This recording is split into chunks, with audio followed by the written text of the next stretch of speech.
പിതാവിൻ്റെയും പുത്രൻ്റെയും പരിശുദ്ധാത്മാവിൻ്റെയും നാമത്തിൽ ആമേൻ. എൻ്റെ പ്രിയപ്പെട്ടവരെ, ഇന്ന് സെപ്റ്റംബർ 27 ശനിയാഴ്ച. അമ്മേ പരിശുദ്ധമ്മേ, അമ്മേ പരിശുദ്ധമേ, ദൈവമാതാവേ, കൃപാസനത്തിലൂടെ ഞങ്ങൾക്കും ഞങ്ങളുടെ ദേശത്തിനും അമ്മ മധ്യസ്ഥം തേടി തന്ന എല്ലാ അനുഗ്രഹങ്ങൾക്കും കൃപകൾക്കും ഞങ്ങളിപ്പോൾ ഹൃദയം നിറഞ്ഞ നന്ദി പറയുന്നു. അമ്മേ പരിശുദ്ധമേ, ദൈവമാതാവേ, 2004 ഡിസംബർ 7 ഉച്ചകഴിഞ്ഞ് 2:30 കൃപാസനത്തിൽ സംഭവിച്ച അമ്മയുടെ പ്രത്യക്ഷപ്പെടലിനെ കുറിച്ച് തിരുസഭയ്ക്ക് സമർപ്പിച്ചിരിക്കുന്ന പഠനരേഖകളുടെ മേൽ സഭാത്മകമായ പഠനം ആരംഭിക്കുവാൻ ഞങ്ങൾ പ്രാർത്ഥിക്കുന്നു. അമ്മേ പരിശുദ്ധമേ, ഭൂസ്വർലോകങ്ങളുടെ രാജ്ഞിയായ അങ്ങയ്ക്ക് ഭൗമ സംരക്ഷണത്തിനായി പ്രപഞ്ചപ്രകൃതിയെ തന്നെ തിരുസഭ പ്രതിഷ്ഠിക്കുവാൻ ഈ പ്രത്യക്ഷീകരണ വഴി ഇടയാക്കണമേ. പരിശുദ്ധമ്മേ, ജപമാല മാതാവേ, സകല കൃപാസനം പ്രാർത്ഥനകളോടും ചേർത്ത് ഞങ്ങളിപ്പോൾ പ്രാർത്ഥിക്കുന്ന ഈ കുടുംബത്തിന്റെ പ്രത്യേക നിയോഗം.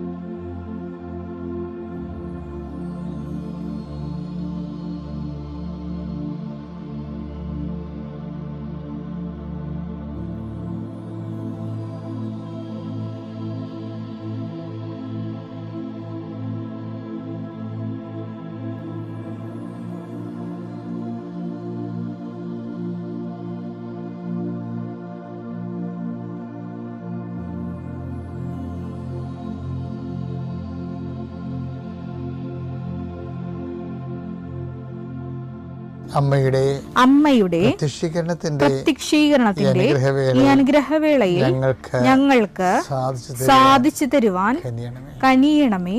വിശ്വാസ പ്രമാണം. സർവശക്തനായ പിതാവും ആകാശത്തിന്റെയും ഭൂമിയുടെയും സൃഷ്ടാവുമായ ദൈവത്തിൽ ഞാൻ വിശ്വസിക്കുന്നു. അവിടുത്തെ ഏകപുത്രനും ഞങ്ങളുടെ കർത്താവുമായ ഈശോമിശിഹായിലും ഞാൻ വിശ്വസിക്കുന്നു. ഈ പുത്രൻ പരിശുദ്ധാത്മാവിനാൽ ഗർഭസ്ഥനായി കന്യകാമറിയത്തിൽ നിന്ന് പിറന്ന് പൊന്തിയോസ് പീലാത്തോസിന്റെ കാലത്ത് പീഡകൾ സഹിച്ച് കുരിശിൽ തറയ്ക്കപ്പെട്ട് മരിച്ച് അടക്കപ്പെട്ട് പാതാളങ്ങളിൽ ഇറങ്ങി മരിച്ചവരുടെ ഇടയിൽ നിന്ന് 3-ാം നാൾ ഉയർത്ത് സ്വർഗത്തിലേക്ക് എഴുന്നള്ളി സർവശക്തിയുള്ള പിതാവായ ദൈവത്തിന്റെ വലതുഭാഗത്തിരിക്കുന്നു. അവിടെ നിന്ന് ജീവിക്കുന്നവരെയും മരിച്ചവരെയും വിധിക്കുവാൻ വരുമെന്നും ഞാൻ വിശ്വസിക്കുന്നു. പരിശുദ്ധാത്മാവിലും ഞാൻ വിശ്വസിക്കുന്നു. വിശുദ്ധ കത്തോലിക്കാ സഭയിലും പുണ്യവാന്മാരുടെ ഐക്യത്തിലും പാപങ്ങളുടെ മോചനത്തിലും ശരീരത്തിന്റെ ഉയർപ്പിലും നിത്യമായ ജീവിതത്തിലും ഞാൻ വിശ്വസിക്കുന്നു. ആമേൻ. സ്വർഗ്ഗസ്ഥനായ ഞങ്ങളുടെ പിതാവേ, അങ്ങയുടെ നാമം പൂജിതമാകണമേ. അങ്ങയുടെ രാജ്യം വരണമേ. അങ്ങയുടെ തിരുമനസ് സ്വർഗത്തിലെ പോലെ ഭൂമിയിലും ആകണമേ. അന്നു വേണ്ടുന്ന ആഹാരം ഇന്ന് ഞങ്ങൾക്ക് തരണമേ. ഞങ്ങളോട് തെറ്റ് ചെയ്യുന്നവരോട് ഞങ്ങൾ ക്ഷമിക്കുന്നത് പോലെ ഞങ്ങളുടെ തെറ്റുകൾ ഞങ്ങളോടും ക്ഷമിക്കണമേ. ഞങ്ങളെ പ്രലോഭനത്തിൽ ഉൾപ്പെടുത്തരുതേ, തിന്മയിൽ ഞങ്ങൾ രക്ഷിക്കണമേ. ആമേൻ. നന്മ നിറഞ്ഞ മറിയമേ, സ്വസ്തി. കർത്താവ് അങ്ങയുടെ കൂടെ സ്ത്രീകളിൽ അങ്ങ് അനുഗ്രഹിക്കപ്പെട്ടവളാകുന്നു. അങ്ങയുടെ ഉദരത്തിൻ ഫലമായി ഈശോ അനുഗ്രഹിക്കപ്പെട്ടവനാകുന്നു.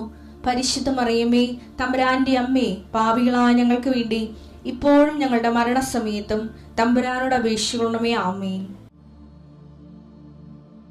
എൻ്റെ കർത്താവേ, ഞങ്ങൾക്ക് വേണ്ടി ക്രൂശിക്കപ്പെട്ടവനെ, ഞങ്ങൾക്ക് വേണ്ടി തിരുവിലാൽ മുറിവേറ്റവനെ, ഞങ്ങൾക്ക് വേണ്ടി മുൾക്കിടം ചൂടിയവനെ, നിന്റെ തിരുമുറുപാർന്ന വലതുകരം, അനുഗ്രഹത്തിന് അണിപ്രതാർന്ന അത്ഭുതകരം ഓരോ മകൻ്റെ മേലും ഈ നിമിഷം വെക്കണമെന്ന് പ്രാർത്ഥിക്കുന്നു. കർത്താവേ, അങ്ങയുടെ മക്കൾ കയ്യിലെടുത്ത് വെച്ചിരിക്കുന്ന ഓരോ കാര്യങ്ങൾ, അവർക്ക് വേണ്ടി അവർക്ക് അടുത്തില്ലെങ്കിൽ അവർക്ക് വേണ്ടി മാതാപിതാക്കന്മാർ എടുത്ത് പോയി കയ്യിൽ വെച്ചിരിക്കുന്ന സാധനങ്ങൾ ഇപ്പോൾ ആശീർവദിക്കണമെന്ന് പ്രാർത്ഥിക്കുന്നു. കർത്താവേ, എൻ്റെ കർത്താവിൻ്റെ ഉന്നതമായ നാമത്തിൽ 39 വർഷം ഞാൻ അർപ്പിച്ച കുർബാനയുടെ യോഗ്യതയാൽ കൃപാസ്ഥാനത്താരെ ജീവനോടെ പ്രത്യക്ഷപ്പെട്ട പരിശുദ്ധ അമ്മയുടെ മാധ്യസ്ഥത്തിലെ ഞാൻ നിങ്ങളുടെ ഉപകരണങ്ങളെ ആശീർവദിക്കുന്നു. നിങ്ങൾ ഓരോരോ ഇടങ്ങളിലേക്ക് പോകാനും കൊടുക്കാനും വാങ്ങിക്കാനുമുള്ള വിഷയങ്ങളെ കർത്താവിൻ്റെ നാമത്തിൽ ആശീർവദിക്കുന്നു. കർത്താവ്, ഞാൻ നിനക്കും എൻ്റെ ദൂതനേക്കും നളിച്ചത് കർത്താവിൻ്റെ ദൂതൻ നിനക്ക് മുമ്പേ പോവുകയും നിന്റെ വഴികളെ ക്രമീകരിക്കുകയും ചെയ്യട്ടെ. ആശങ്കപ്പെടുന്ന വിഷയങ്ങൾ, ആശങ്കപ്പെടുന്ന വ്യക്തികൾ പരിശുദ്ധാത്മാവിൽ നിറയട്ടെ. നിന്നെ ഭീഷണിപ്പെടുത്തുകയും സങ്കടപ്പെടുത്തുകയും ചെയ്യുന്ന ഇന്നത്തെ എന്തെല്ലാം സാഹചര്യങ്ങൾ ഉണ്ടെങ്കിൽ അത് ഓരോ യോഗമാകാം, മീറ്റിംഗ് ആകാം, അവിടെ ഉണ്ടാകുന്ന ക്രിറ്റിസിസം ആകാം, നിന്നുള്ള ചോദ്യം പറച്ചിലാകാം, എന്തും ആയിക്കൊള്ളേ, അവിടെയെല്ലാം പരിശുദ്ധാത്മാവ് പരിശുദ്ധ ദേവമാതാവിനെ ഏൽപ്പിക്കുന്നു. Lord Jesus Christ, pour out His Spirit, touch your fire finger, soak with the precious blood, authority of the Catholic Church, power of Jesus Christ, with the merit of some holy priesthood.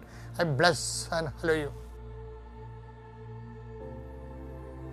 എനിക്ക് ബൈബിളിൽ ഇഷ്ടപ്പെട്ടൊരു വാക്ക് എന്നാണ് സന്ദർശനത്തിൻ്റെ സമയമെന്ന് പറയും.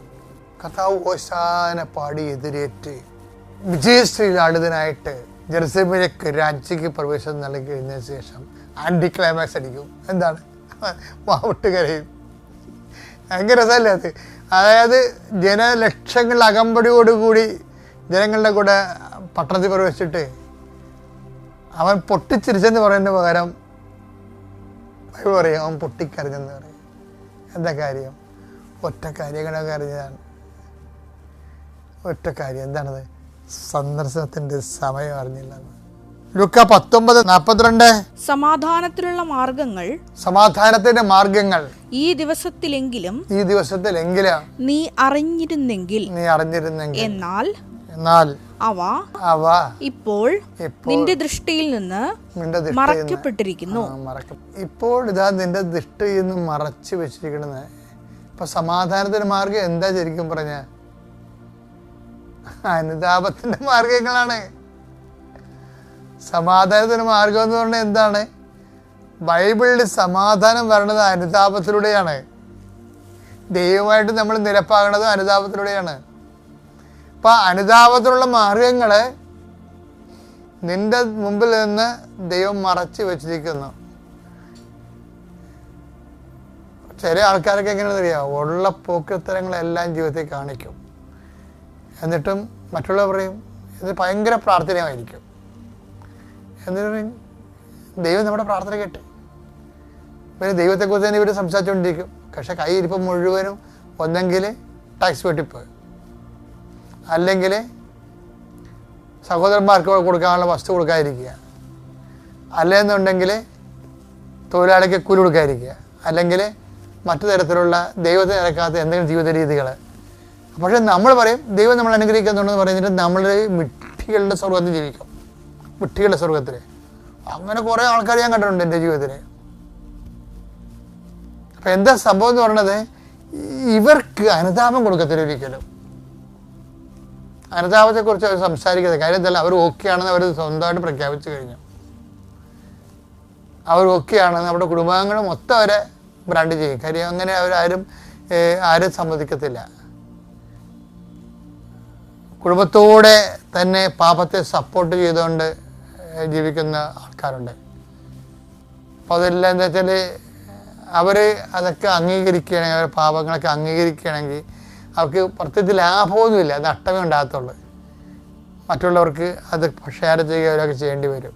അപ്പം അതുകൊണ്ട് ഇവരെല്ലാം കൂടി ഒരു കൈയാട്ട് നിന്നുകൊണ്ട് തിന്മയെ സപ്പോർട്ട് ചെയ്തുകൊണ്ടിരിക്കും. അപ്പം അങ്ങനെ വരുമ്പോൾ എന്താ പറ്റുന്നത് കഴിഞ്ഞാൽ കുറച്ച് കഴിയുമ്പോൾ ദൈവം അവർക്ക് അനുതാപം കൊടുക്കത്തില്ല. അതാണ് പറഞ്ഞത് മറച്ചു വെച്ചെന്ന് പറഞ്ഞതല്ലേ. മത്തായി 7:6 വിശുദ്ധമായത് നായ്ക്കൾക്ക് കൊടുക്കരുത്, വിശുദ്ധമായ നായ്ക്കൾക്ക് കൊടുക്കരുത്, നിങ്ങളുടെ മുത്തുകൾ പന്നികൾക്ക് ഇട്ട് കൊടുക്കരുത്. അപ്പം ഇതാണ് ദൈവത്തിൻ്റെ മനസ്സിരിപ്പ്. എന്താണ്? നിങ്ങളുടെ മുത്തുകൾ പന്നികൾക്ക് ഇട്ട് കൊടുക്കരുത്. ഇതന്നെ ദൈവത്തിൻ്റെ മനസ്സിരിപ്പ്. അതുകൊണ്ട് ഇതുപോലെയാണ് ദൈവം അതുപോലെ ചെയ്യണത്. ദൈവം ചെയ്യണതാണ് നമ്മളോട് പറയണത്. ദൈവം എന്താ ചെയ്യണത്? ചെറിയ അണ്ണന്മാർക്ക് മുത്തുകൾ കൊടുക്കത്തില്ല. എന്താണ്? അനുതാപം കൊടുക്കത്തില്ല. പന്നിയാണെന്ന് എഴുതറിയാം. പന്നീനെ എന്തിനാണ് നമ്മൾ വളർത്തുന്നത്? വെട്ടാൻ നിർത്തിയിരിക്കുന്ന സാധനമാണ്. വെട്ടാൻ നിർത്തിയിരിക്കുന്ന സാധനത്തിന് അനുതാപം കൊടുക്കത്തില്ല. നിങ്ങൾ ആരും കണ്ടിട്ടുണ്ടാ? എല്ലാ പരിപാടി കാണിച്ചിട്ട് പിന്നെ ഒരു പള്ളിയെ എന്താ അത് ചവിട്ടി മെതിക്കുകയും എന്നാ പറഞ്ഞു. അത് എന്താ ചെയ്യണേ? അവ അത് ചവിട്ടി നശിപ്പിക്കുകയും അനുതാപത്തെ കുറിച്ച് പറയുമ്പോൾ നമ്മുടെ ചവിട്ടാൻ വരും. തിരിഞ്ഞ് നിങ്ങളെ ആക്രമിക്കുകയും ചെയ്തു. പറയുന്നവനെ പറഞ്ഞതിനെ ആക്ഷേപിച്ച് കളയും. അയാളുടെ പന്നിയുടെ സ്വഭാവം. പിന്നെ അയാളിപ്പോൾ പഠിക്കാൻ വന്ന് അയാൾ അപ്പനെങ്ങനെ എനിക്കറിയാമെന്ന് പറയും. ഇതാണ് സംഭവം. ആ പറയുന്നതിനെ ആക്ഷേപിക്കാൻ വരും. അപ്പോൾ ഇതെല്ലാം ഇതിനകത്ത് ഉള്ളതാണ്. പക്ഷേ ദൈവസ്നേഹമുള്ളവരാണെങ്കിൽ നമ്മളെ ആക്രമിച്ചാലും ശരി, പറയാനുള്ളത് നമ്മൾ പറയും. എന്താ കാര്യം? നമ്മൾ പറയണത് നമുക്ക് വേണ്ടിയല്ല, ദൈവത്തിന് വേണ്ടിയാണ് പറയണത്. അത്യപൂർവ ദൈവാനുഭവങ്ങൾ ഇനി നിങ്ങൾക്കും സ്വന്തം. ഈ യൂട്യൂബ് ചാനൽ ഇതുവരെ സബ്സ്ക്രൈബ് ചെയ്തിട്ടില്ലെങ്കിൽ ഇപ്പോൾ തന്നെ സബ്സ്ക്രൈബ് ചെയ്യുക. ഈ വീഡിയോ ഇപ്പോൾ തന്നെ നിങ്ങളുടെ സുഹൃത്തുക്കൾക്ക് ഷെയർ ചെയ്തുകൊണ്ട് കർത്താവിന്റെ പ്രേക്ഷിതരാകുക.